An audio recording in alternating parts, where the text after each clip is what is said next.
Welcome to Stories Room. Enjoy listening and don't forget to subscribe. My name is Andrew. I've always taken pride in working hard to achieve my goals and taking responsibility for my choices. And I used to think the most important thing in life was to love and protect those close to you. But as it turns out, if you love the wrong people, the consequences can be devastating. When I met Lucy, she seemed like someone who had already endured countless hardships.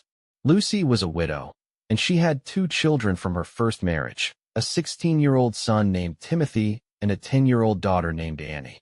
Their father had died in a car accident when Annie was just 5. And even though several years had passed, you could still see the pain and constant exhaustion in Lucy's eyes. I wanted to help her and the kids. I'd never had a family of my own, and suddenly, there were people who, I thought, needed exactly my support. It felt like I could be the solid foundation they'd been missing, because before meeting me, Lucy had managed everything alone, and it was clear how much it cost her. We got married pretty quickly. I was determined to give those kids what they'd lost after their father died: safety, stability, and confidence in the future.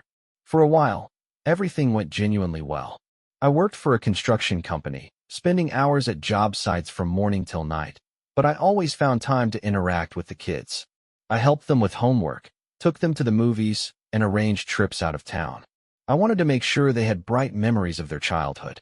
Annie started calling me Dad, and to be honest, it sounded like music to my ears. Timothy was more reserved, but over time, he began to open up. We could talk about his interests and his plans for the future. I felt I was building that invisible bridge of trust that was so important for each of us.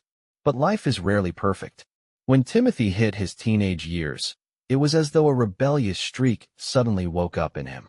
If before he had listened to my advice and treated his sister gently, now he started pulling away and could be rude to me at every turn. And Lucy, instead of backing me up, usually took his side. "What do you expect? He's going through a tough phase. Don't provoke him," she would say. It seemed logical at first, but gradually I began to feel like an outsider in my own home. Meanwhile, Annie, noticing her older brother's behavior, decided she could allow herself the same kind of attitude. The once sweet girl, who was always happy to see me, now barely accepted any help, and if I gave advice, she would often brush it off. One evening, Timothy came home after midnight without letting anyone know where he was.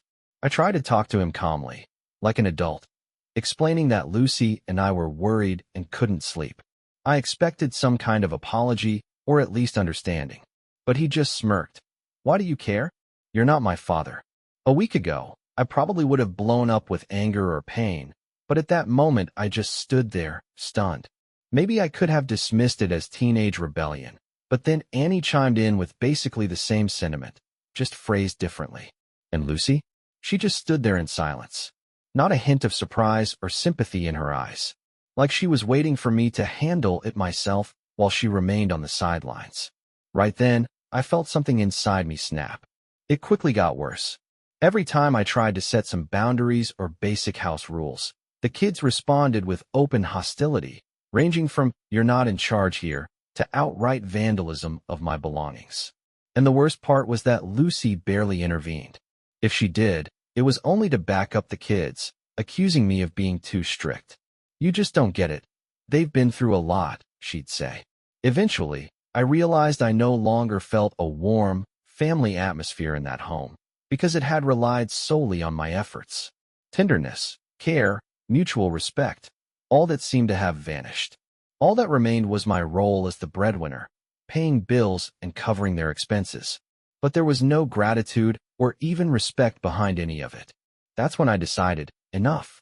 I stopped doing what I'd been doing all those years. I stopped driving them around. If I was nobody, they could get to school on their own. I closed the joint account and moved the money to my personal one. If we were each on our own, then so be it. At first, Lucy either didn't notice or pretended not to. The kids, of course, enjoyed their newfound freedom until they realized it came with no financial backing. After a couple of months, I found a small apartment for myself and moved out, taking only the essentials. I left a folder with the divorce papers on the kitchen table, along with a note explaining that I was done being disrespected and treated like a walking wallet.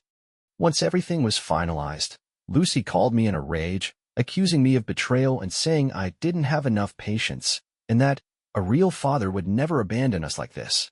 But as it turned out, I was no longer interested in her opinion, or the kids, for that matter, because they themselves had cut me off from wanting to love them any longer.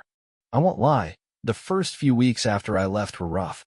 I missed the usual routines, those times when I still believed we were a real family. But looking at old photos and recalling the smiles on Timothy's and Annie's faces, I couldn't shake the feeling that it had all been a lie, or at least long gone. I threw myself into work. I took on some private projects and started branching out into interior design. And you know what? My life began to improve. Without the daily fights and contempt, it felt like I had a second wind. I finally had time for my own interests and desires, hitting the gym in the evenings, learning a new language, and catching up with friends. It's funny, but Timothy reached out to me one evening. He was asking for help, saying he missed me, and that he'd thought life would be easier this way, but it wasn't. A few days later, Annie tried to contact me too, saying she was sorry that everything spiraled out of control. Then Lucy called, first angrily, then almost in tears. But I just listened in silence, not able to find a single word to say. My emotions felt burned out. All I knew for sure was that I had no desire to return to that whirlpool where you're used, but given nothing in return except broken promises and endless disappointment.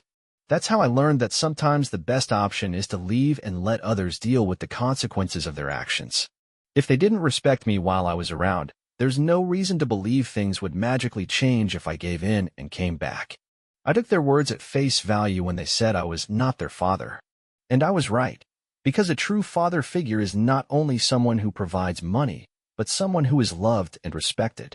Everything else is just cold calculation. The moral? Never let anyone use you, belittle you, or treat you like you have no value.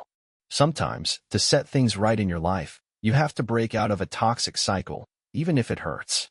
And the most important thing is to value yourself and your efforts. People who genuinely need you and appreciate you will treat you with respect, rather than taking your hard work and care for granted. Now, I live on my own, immersed in work I enjoy, and I travel. And you know what? I'm happy. There's no guilt and none of that constant stress I used to feel. I just know I'm in control of my life again. And those who never valued me back then can face the consequences of their own choices. That's the end of our story. Make sure to subscribe to our channel to stay up to date on new stories and share this video so others can discover these great stories too.